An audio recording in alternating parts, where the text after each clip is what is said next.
সবচেয়ে মজার কথা কি জানেন, কোন বান্দা যদি নিজে থেকে চায় আমি পরিবর্তন হব, সে ছেলে হোক কিংবা মেয়ে হোক, সে যদি অন্তর থেকে সে যদি এতটুক চায় আমি পরিবর্তন হব, আল্লাহ পাকও তাকে পরিবর্তন হওয়ার জন্য সাহায্য করেন। কত বেনামাজ এখন নামাজি হয়েছে জানেন?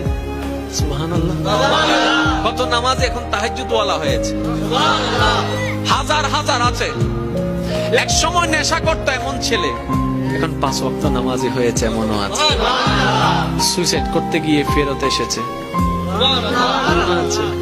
এক সময় যে কথার আগে হাত তুলতো, সে এখন গালি শুনলো মুস্কি হাসি দেয়। তো বন্ধুর একদিন তাকে জিজ্ঞেস করে, কিরে নেতা, তুই না কথা বলার আগে হাত তুলতি?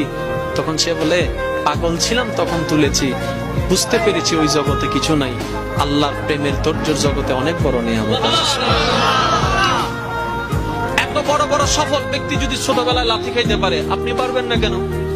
আর সবার কথা বাদ দেন, ও নবী, আপনি শুধু একবার বলতেন জিবরাইল উল্টাই দিত, আপনি বললেন না কেন?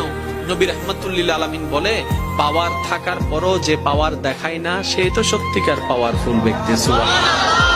যার হাতে